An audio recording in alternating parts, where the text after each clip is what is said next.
कहते हैं सोमवार के दिन की अष्टमी पढ़ने पर, कौन से दिन?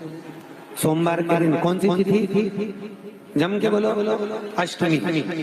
सोमवार के दिन अगर अष्टमी तिथि पड़े और उस दिन अगर 5 बेलपत्र भगवान शिव को समर्पित कर दी जाए तो व्यक्ति जो सोचकर जिस कामना से जिस मनवांछित फल के लिए बेलपत्र चढ़ाता है उसकी वो कामना मात्र 3 महीने में पूरी हो जाती है। मात्र 3 महीने। एक बात बहुत सुंदर है, ध्यान रखिएगा थोड़ा सा। कभी अगर मौका लगे सोमवार की अष्टमी पड़ जाए, क्या पड़ जाए सोमवार की? जम के बोलो जरा, अष्टमी। या तो सोमवार की अष्टमी पड़ जाए या हर महीने शिवरात्रि आती है, हर महीने आती है, या तो सोमवार की अष्टमी पड़ जाए या फिर सोमवार की शिवरात्रि पड़ जाए, हर महीने आती है। प्रयास करना कहीं से देसी गाय का दूध मिल जाए, थोड़ा सा दूध देसी गाय का मिल जाए, थोड़ा सा दूध देसी गाय का, थोड़ा सा दूध अगर प्राप्त हो जाए,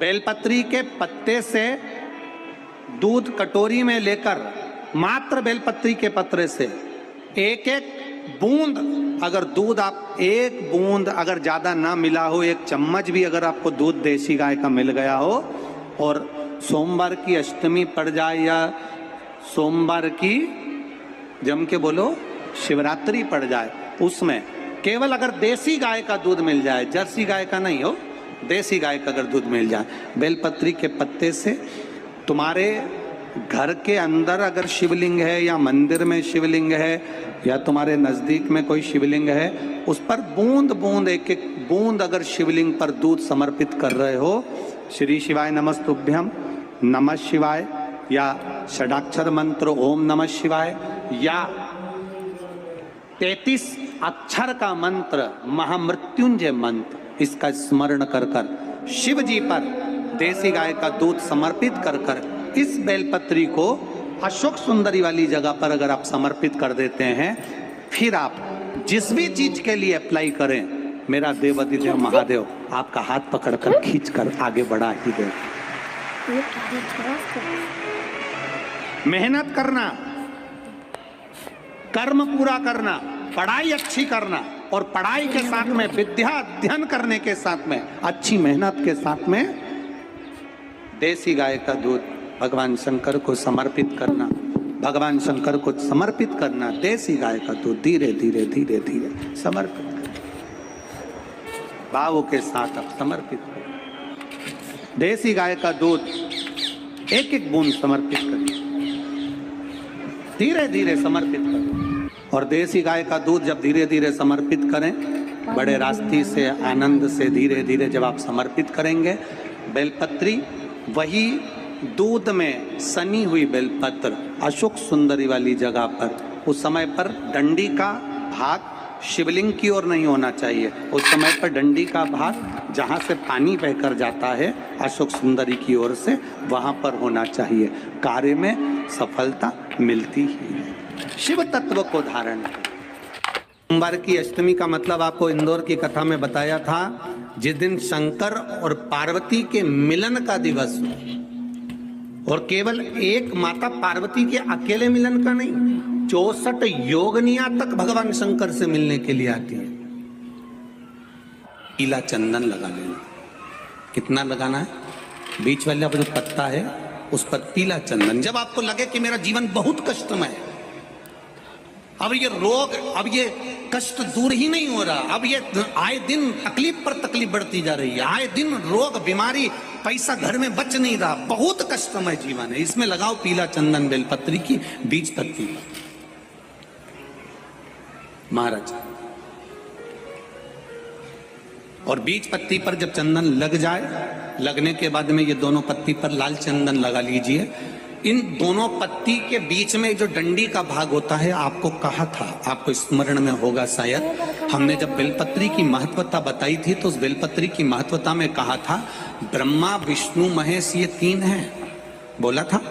बीच में ये बड़ी पत्ती से लेकर जो 2 पत्तियां होती हैं, इनके बीच में जो जगह बचती है, इसमें मां पार्वती के 64 योगनियां, मां पार्वती अपनी पूर्ण सिद्धि के साथ में जितनी भी देवी के स्वरूप हैं, वो माता 64 योगनियां देवी के स्वरूप में यहां पर विराजमान होती हैं। 2 पत्ती के नीचे से जो डंडी होती है नीचे तक, ये पूरी डंडी में 33 कोटि देवी देवताओं विराजमान होते हैं इस पूरी डंडी के अंदर। तो ये बीच वाली पत्ती है, ये जो बीच वाली पत्ती का जो भाग होता है, इस पत्ती के भाग में शहद का प्रयोग कर यहाँ पीला चंदन, लाल चंदन, शहद का प्रयोग कर इसी तरह से पकड़कर ये बेलपत्री की जो डंडी है वो अशुक सुंदरी पर जब आप समर्पित करें तो जहां से जल बहता है उस ओर पर इस पत्ती को चढ़ाकर केवल आपके हृदय की बात कहकर देवाधिदेव महादेव से कोई भी शिव जी का मंत्र, पंचाक्षर, नमः शिवाय, षडाक्षर, ओम नमः शिवाय, श्री शिवाय नमस्तुभ्यम, या महामृत्युंजय मंत्र, जो शिव का मंत्र हो आपके पास में, उसको बोलते हुए देवाधिदेव महादेव को धीरे धीरे जल की धार चढ़ाना प्रारंभ करो। जल की धार जब पूर्ण होने लगे, उसमें थोड़ा जल बचे, तब अशुक सुंदरी पर जो तुमने बेलपत्र चढ़ाई है वहां उस जलधार को चढ़ाएं। ये प्रयोग आपको केवल सोमवार की अष्टमी पड़ने पर ही करना है। कौन से दिन करेंगे? जम के बोलिए जरा। सोमवार की अष्टमी पड़ने पर यह प्रयोग करें और जल चढ़ाकर बाबा से विनती कर उसी बेलपत्र को वापस उठाकर कहीं जलाशय में या किसी पेड़ के नीचे विसर्जन कर दें और 1 लोटा जल वहां भी चढ़ा दें। बस निवेदन कर आ जाइए, मेरा बाबा 3 माह के अंदर हाथ जरूर पकड़ेगा और आपको दलदल से बाहर निकाल देगा। बात और आपसे कहेंगे, उतारिएगा।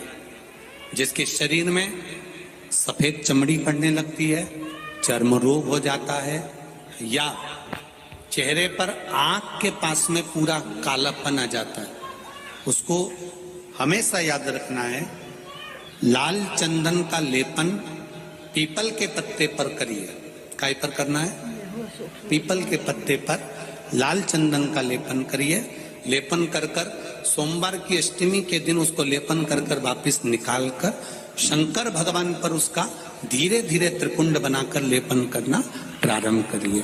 जब आप त्रिपुंड बनाकर लेपन करना प्रारंभ करें, उसके बाद उस चंदन को जो सोमवार की अष्टमी है तब निकाल कर लिया है और निकाल कर लाकर उसको डब्बी में रख लें। उस चंदन का प्रयोग चर्म रोग के स्थान पर थोड़ी थोड़ी मात्रा में करना प्रारंभ करें, पानी के साथ मिलाकर। परंतु उस चंदन को केवल 6 से 7 दिन में प्रयोग करिएगा, ज्यादा नहीं।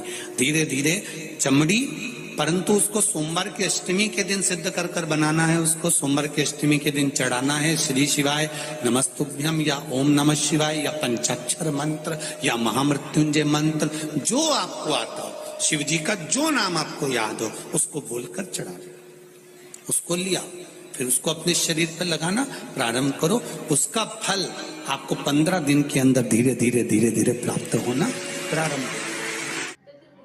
हर हर महादेव, ओम नमः शिवाय। कैसे आप सभी लोग? आशा करती हूँ आप सभी बहुत अच्छे होंगे। जो भी भाई बहन मेरे चैनल पर नए आए हैं, मेरे चैनल को सब्सक्राइब कर लें एंड कमेंट में महादेव का नाम लिखना ना भूलें। हर हर महादेव तो लिख ही दें। देखिए करना क्या है आपको, जिस व्यक्ति के शरीर पे चर्म रोग है या कोई भी अन्य बीमारी है, तो उस व्यक्ति के लिए बहुत ही सरल उपाय बताया है प्रदीप मिश्रा जी ने। सिर्फ प्राण के उपाय हैं जो हम आपको बताने का प्रयास कर रहे हैं। कथा के उपाय हैं जिन उपायों को हम सरल तरीके से बताने का उपाय आपको कर रहे हैं। देखिए आप ढंग से समझ लीजिए, इस उपाय को ठीक से समझने का प्रयास कीजिए कि आपको करना क्या है। कि आपको सोमवार की अष्टमी को ही ये उपाय करना है, अन्यथा और किसी दिन नहीं हो सकता। ये उपाय सोमवार की अष्टमी के ही दिन हो सकता है। तो आपको जाना है शिव मंदिर जाना है और आपको लेके जाना है कोई भी सा चंदन हो, पीला हो, लाल हो, कोई भी चंदन हो। आप उस चंदन को लेके शिव जी के मंदिर जाना है।